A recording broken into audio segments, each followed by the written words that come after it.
ready to launch this sucker. I believe the intention is July, right? They'll launch it in July, so we're getting ready. The gears are starting to pick up, and so Blaine got to participate in that. What an awesome thing. It's going to be great. Who else would like to share something? Spring Groove. I would like to say thank you to you and Mina and everyone that holds the space literally and figuratively. And I want to thank my man Brian for being here. Yeah. And the best year of my life. 1 year, all right, I love it. Cool. MJ. I got my license, my driver's license back.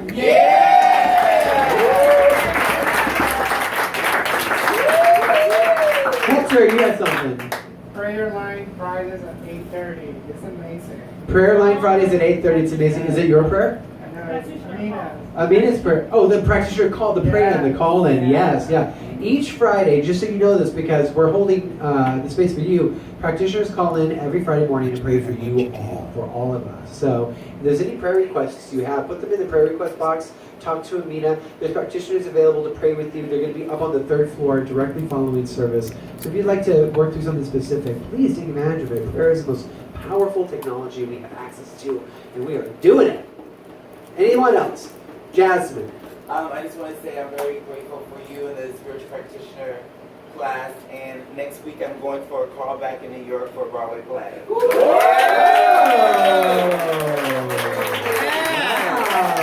That's exciting.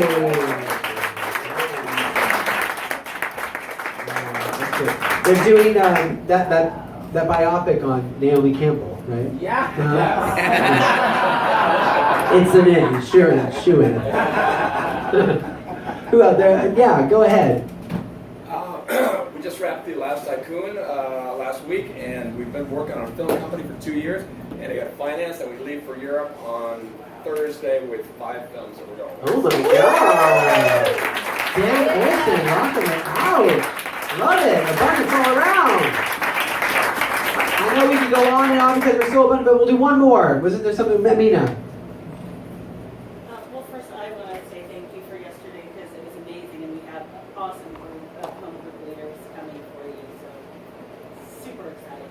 But I wanted to share something related to abundance because it was tax season, and I had a pretty hefty tax bill to pay, and I was a little bit concerned about how my cash flow was going to go this month and everything. 1 week, the week of Easter, I had 3 invitations to dinner, and they were home-cooked meals, including one from Eric and Chris, which is amazing. And then the next week, a friend who's making a cookbook on soup invited me over to get all this soup, and I had like food for a week, and then I shared with my coworkers. So you kind of never know what's going to come up and support you, and you never know when you're going to need that support. But abundance is just there; it's always available. I'm so grateful. You know, this is a beautiful example of when we think that abundance is just about money, then we close ourselves up to seeing all of the many ways it expresses itself and how taken care of we are. You know, what a beautiful share. Thank you all. What a gift to be here. My heart is so full every time I get to just be here and connect with you all. What a beautiful thing to participate in a community like this. So, we are going to have a big grand finale to this month of true abundance. And I brought in an expert to do dueling ministers with me. So if you are unfamiliar with dueling minister format, no one's actually fighting. I just love the title. Everyone was like, well, you should change it because it feels like you're fighting. I'm like, no, I like it, whatever. So we can have fun. So dueling ministers. 2 ministers offer 1 teaching, and the idea is that there's only one mind, one divine intelligence, and it speaks through us all. And so how it works is the first minister will go for 8 minutes, and then you'll hear a bell. And when the bell goes off, you have to stop. Okay? You can finish your thought, but you don't go on for another 2 minutes. You get 8 minutes. And then the next minister will go for 8 minutes, and then it goes 5 minutes, and we conclude with 2 minutes and 2 minutes, okay? So it's going to be supercharged. Rev Candice Gee is here. So you should know, I want to what do they do? If a newspaper prints something inaccurate, then they do a retraction. I have to make a retraction because I reviewed a teaching that I did a couple weeks ago, and I gave a shout out to Rev Candice. It was from the heart that I said that Rev Candice does a money workshop. And as soon as I said it twice, I was like, oh God, did I really call her workshop a money workshop? Because Rev Candice deals with abundance and prosperity. She is one of the, I think, in the Los Angeles New Thought spiritual communities, one of the leading experts and teachers of abundance and prosperity. And it was sort of like saying, if someone said to me, oh, your cute little project you do on Sundays, it's nice. And that's sort of like same energy. Rev Candice teaches people how to be empowered through finance, but through abundance in every aspect of their lives by learning helpful tools that will get you organized, inspired, motivated, moving from the heart, and it is a transformational experience. And that's what this lady does. She doesn't teach a cute little money class. It's part of it, but it's so much more. So I would like to bring up one of my favorite teachers, someone we just did a podcast this week too, and the podcast topic was how to build the bridge between the men and women in the LGBTQ community, and I think it was really great. So coming up, Rev Candice, let's give it a applause. The topic is true abundance. She's going first because I love to build on people. So she's going first. So 8 minutes. I'm going to time it. And you ready for this? All right. Let's give her some love. Good morning. Of course, everything was already said by Amina and Jesse, right? That we live in an abundant universe, that it's far more than money. It includes money, but it includes health, well-being. It's being in an emotional equilibrium with yourself. It's being able to practice and give and shine and radiate love, which you are, peace, harmony, joy, wisdom, beauty, prosperity. It is so much more than anything we can language, but we have to come to an understanding of what that is in ourselves. So true abundance is in plenitude. It means that there's an overflow, okay? And we do live from an overflow, and there's even evidence of it. You know, if you need to use the 5 senses, you can just look around with your eyeballs and see that you can't count grains of sand or leaves on a tree or the stars in the sky or all of that, blades of grass. There's just an infinite amount of good going on. And when somebody opens the door for you at the grocery store, you're in abundance. When you say thank you when somebody cooks a meal for you, you're in abundance, right? And so we have to be able to be able. We want to be able to offer that to other people. First to ourselves and then to other people, to be able to give and shine and share who we are. Because God is love and it wants out as you. That's the good thing. It wants out. It wants out into a bigger expression as your life. And it will have its way. So you might as well just surrender and give in. Okay? I'll tell you what abundance is not. Sometimes we get into this fear and this doubt and this worry and how am I going to pay that bill? And oh, I just made that mistake yesterday. I said an unkind word. And then it builds on us, right? If we don't stop that right then and there and take a breath, if we don't take a breath, forgive it, release it, and move on, then we stay in a loop, okay? Because remember, the universe says yes to everything you think. And it says yes to what you feel, really. It's not just what you think, it's what you feel. So if you're feeling bad, if you're feeling poor and broke, it's just going yes, yes, yes. You understand what I'm saying? So it will produce after its kind, and we are its kind. So we want to be very, very clear to know what true abundance is. True abundance is when you show up in spite of whatever is going on in your life, in spite of circumstances, appearances, or whatever, and you say, I'm going to shine anyway because the lamp is lit within me. And God lit it, love lit it, life lit it. Then you have a passion for what it is you do, and you try to bring your best self to the table in everything that you do. And even if you don't always, if you don't always meet your own expectation, you just get to try again, but you still get to have love for yourself. And it starts from within and it goes from without. So within, so without. You cannot give what you do not possess, right? And we here have so much to offer. We have it to offer in our own lives. We have it to offer out into this world because the world needs us right now. It needs your light. It needs your love. It needs your prosperity and your harmony and your beauty and your joy. And there's no end to that. We live in an infinite well that never runs dry because we're spiritual first. We've got one foot in the eternal and one foot in our human self. And so we get to show up every day and live from a place of true abundance.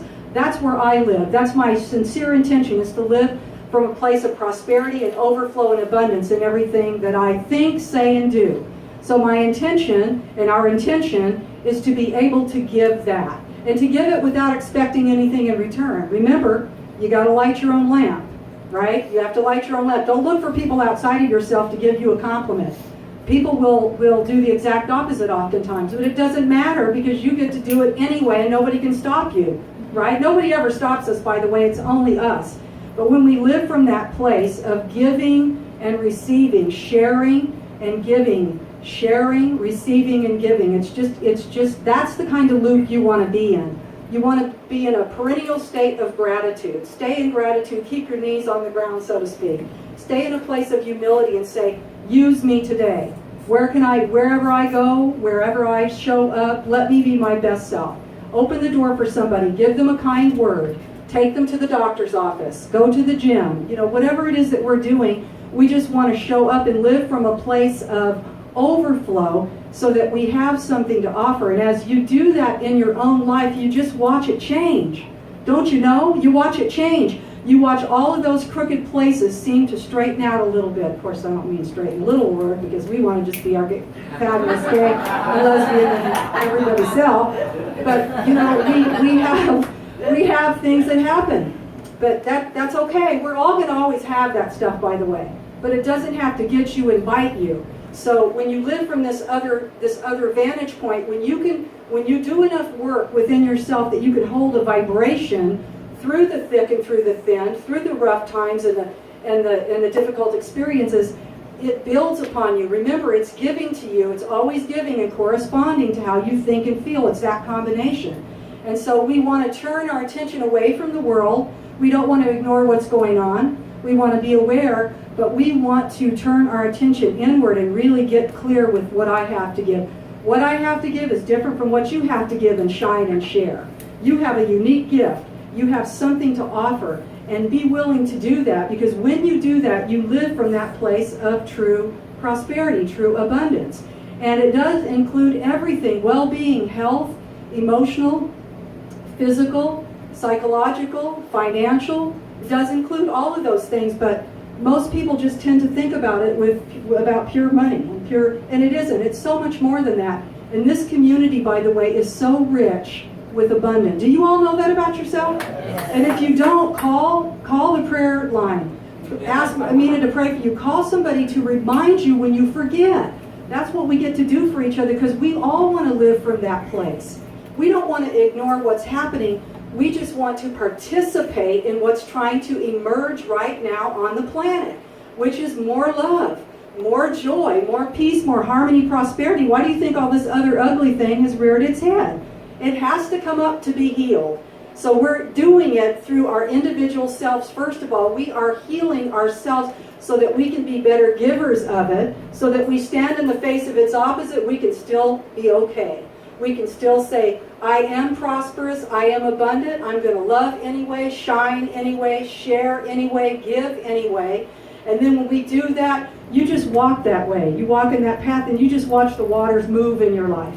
You watch the boulders move out of the way. You watch the log jam in the river of our own consciousness go out of the way.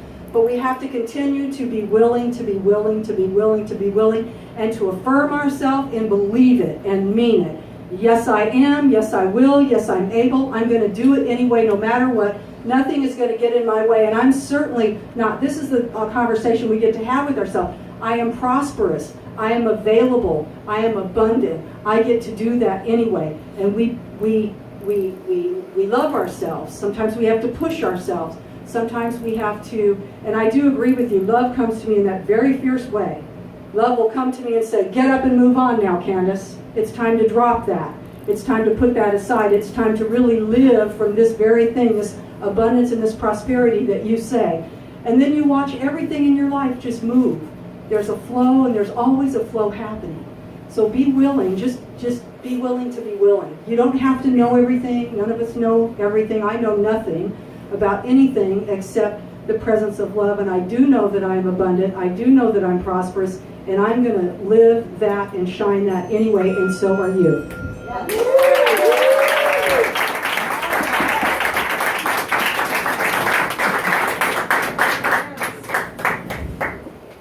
All right, well, that's some, I guess I can just kind of sit here and stare at you. We'll just be fine. That's some agape energy there, sister. I love that. Bringing Culver City here to West Hollywood, man. It's interesting. I've really observed this last year. I'm not sure what has shifted in my mind other than my intention to just be peaceful.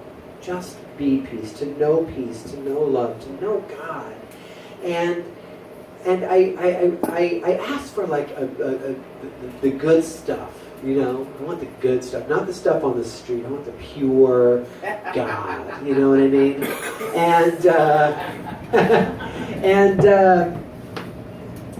my entire relationship to abundance shifted as a result of this intention. And what I began to understand was I am abundant because I am in God. And there's nothing I have to do. There's nothing I have to do to earn my worth.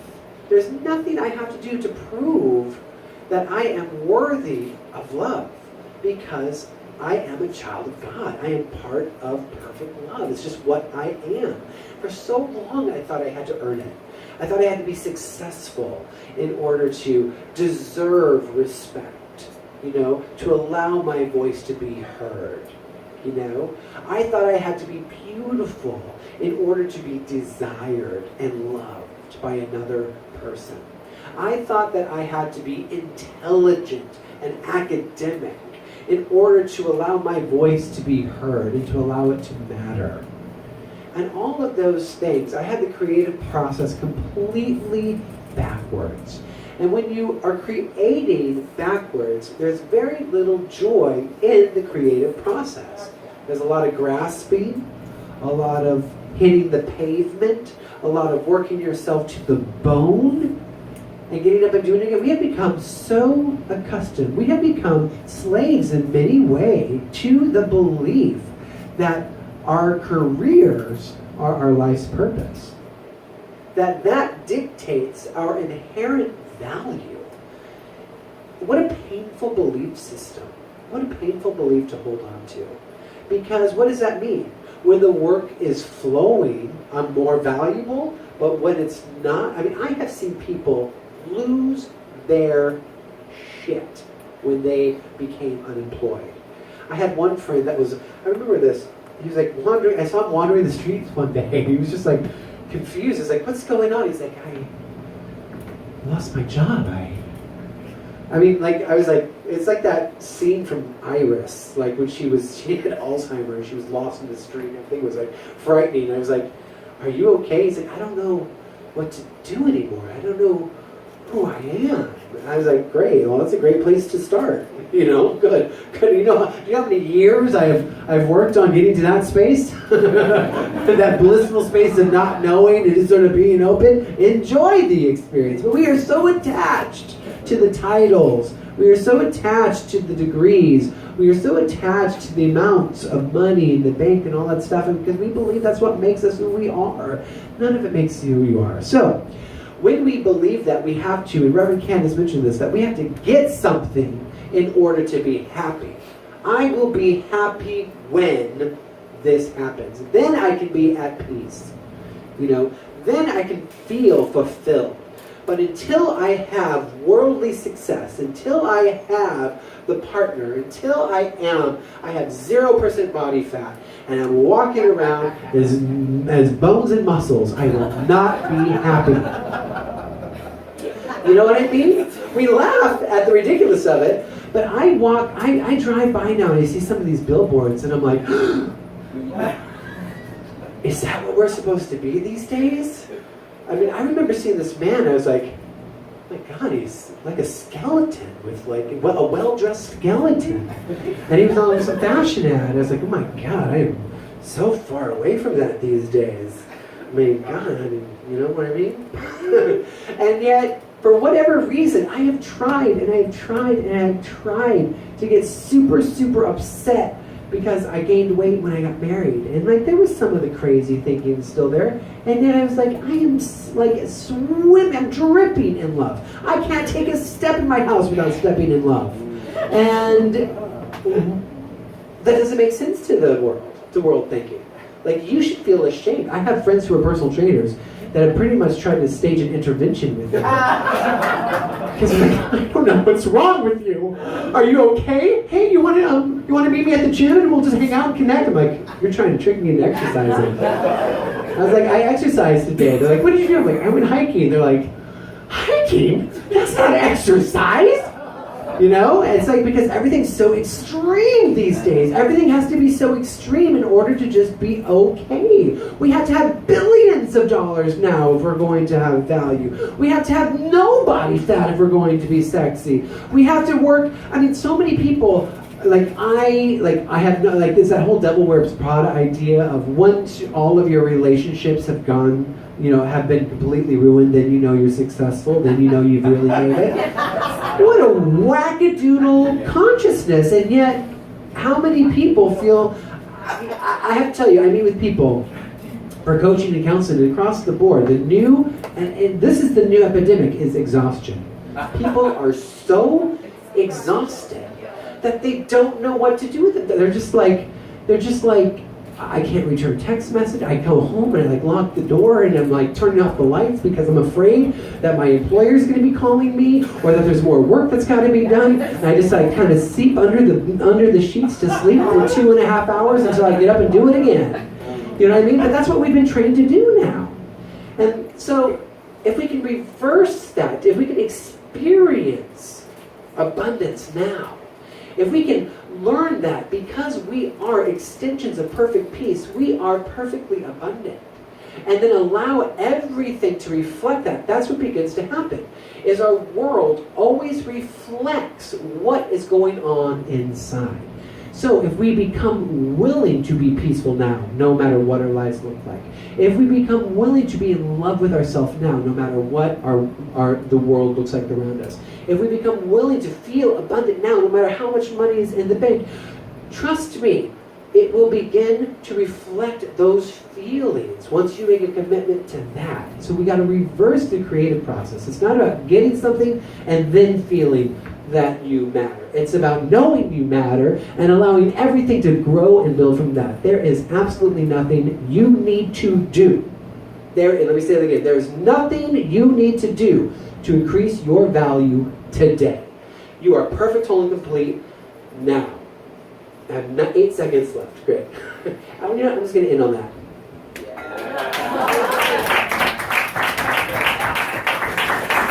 Oh, wasn't that great?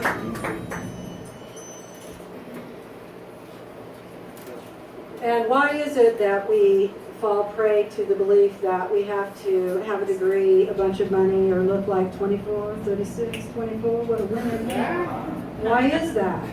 Because we're constantly being bombarded, right, with messages, as you just said, billboards, TV, whatever. There's stuff everywhere. And then when we watch other people who may be out there that are not quite awake yet, that they believe that they need all of that stuff. And all of that is just stuff. And of course it will never fill you up, ever. Because that isn't the thing itself. The thing itself is that you are created in the image and after the likeness of divine spirit.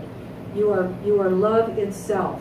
And when you know that, we keep working on ourselves, we keep doing our spiritual study and our fellowship and our affirmations and our practice, whatever it is that we do, we sing joyfully, whatever it is we do to connect ourselves to the thing that is beating you and animating you, then those other things tend to fall away. We have less interest in them.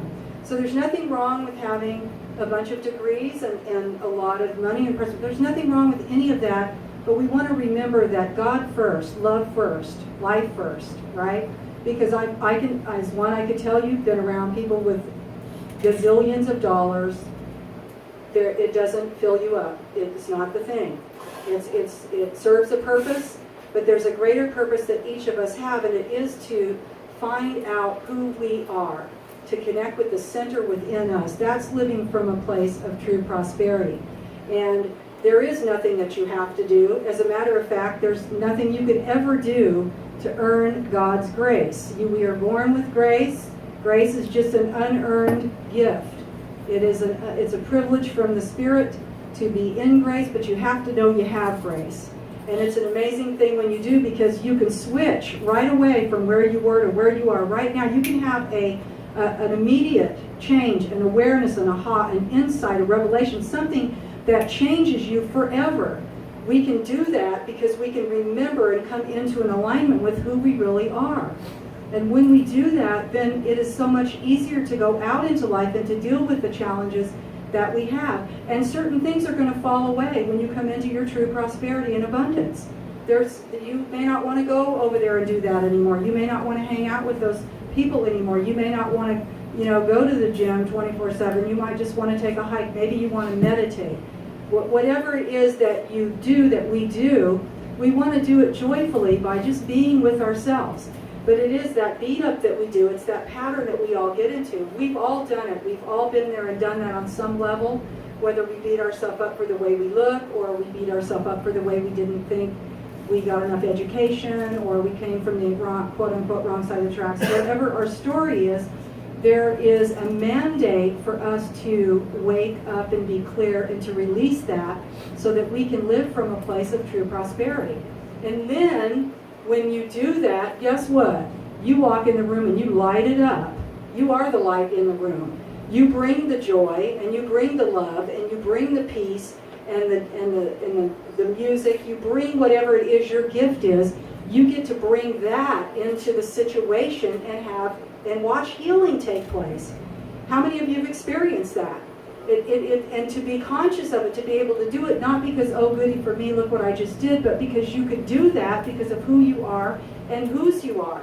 So I think that as we pull back away from the world, as we become still in ourselves, more peaceful inwardly first, more loving, more harmonious, more joy-filled, we really have something that we can offer. And then the other stuff that needs to fade away will do that. And it doesn't have to be difficult or painful. It can be done with ease and grace. We can just say, no more of that. We have to stand for something. We have to make an agreement with ourselves and a commitment to practicing whatever it is we know is true for us. And that's different for each one of us. So you all have different gifts and talents and capacities, but if you stay with yourself long enough, you know what lights you up. So walk in that direction. If it's poetry, if it's acting, if it's writing, if it's singing, if it's whatever it is that you do, that your gift is, be with that and be grateful that God gave you that, love gave you that, life gave you that, and you alone can do it the way that you and you alone can. Nobody else can imitate you. We are unrepeatable. We're unique. We're special. And that's everyone. So when we learn to have a reverence and a respect for humanity, life is good.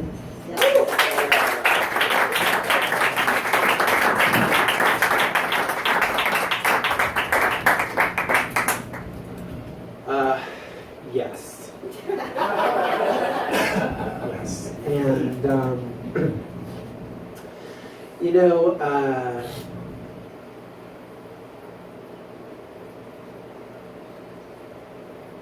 you said so much good stuff about being the light of the world, being that light that walks in. And it is so important that we recognize that we are the light of the world. And it's false humility to deflect those compliments. It's false humility to, beat yourself up, or, the greatest crime we could do, too. I mean, this is something that we have to become really clear on. It's one of the greatest crimes we can commit is to dim our own light to make someone else feel more comfortable. You know what I mean? Because we are here to shine and we are here to give. And it is a misperception to believe that there's not enough good for everybody to enjoy. And so how do we experience that belief? We experience it when we compare ourselves to other people and think, well, I should be doing it that way. Last night at the Krishna Das concert, I saw all these beautiful yogis just like dancing and Jai Guru, all these amazing things. And I'm like, I am so enjoying seeing these people experience God and rock it. And this isn't my approach, but I love that this is happening out here because there are so many gorgeous paths to experience God. And what a gift to be able to be a guest in someone's like experience, in someone's practice, and to feel that love and that light, you know what I mean? And there's so many thousands of different ways that we get to express and share and tap into. That comparing yourself to someone else or to someone else's, I should be having that. It is impossible for you to have anybody else's good. That person is having that experience because it is their experience to have. That is not your experience to have. How do you know? Because you're not having that experience. It's a really simple way of checking in on that. You know what I mean? Like, maybe I should be doing it this way. How do you know that you're not supposed to be doing it that way? Because you don't really feel drawn to it. You just think that you should because you think maybe I'm doing it wrong. You know what I mean? It took me years to find a path and stay on it because I was afraid that I was going to choose the wrong one. Like, ooh, God, what if I get to like the gates and it's like, oh, turns out it was Buddhism the whole time. So you made the wrong decision, sorry, Like you're not allowed into the afterlife party because you chose the wrong heart-centered, love-based philosophy to practice. How crazy is that notion? And it's this belief that there's just not enough. There's not enough good to enjoy. There's not enough good to share. And this is what I think true abundance is when you realize that there is an infinite amount of good to share. And you start acting like it. You start giving from that overflow. You don't withhold because I can't give this, because there might not be enough to give. We talked about that. I did a workshop yesterday on tithing. And it's such a charged topic of conversation. But we tithe, we give a percentage of whatever we come in to acknowledge where we are fed spiritually, to acknowledge God active in our life, to say, thank you, you are the source. You are the source. It is God through my employer that pays my bills. It is God through my lover that makes me feel, that lets me have all these romantic and amazing adventures. It is God through my child that allows me to connect at the level of the heart like that, to see innocence. It is God in everything because we are all part of it. Because what is all-encompassing can have no freaking opposite. Right? So that means that we are all a part of it. So we acknowledge it by giving from the heart, knowing that there is plenty to give. And, Amina gave a wonderful example. You can't give to get something, Superstition lives in victim consciousness. You give because you trust that there is plenty to give and that the universe is a loving universe. And the law of giving and receiving proves that you are always taken care of. And maybe it looks like coming back to dinner invitations or an abundance of soup in the refrigerator, but you are eating. And as you eat with a grateful heart because you acknowledge that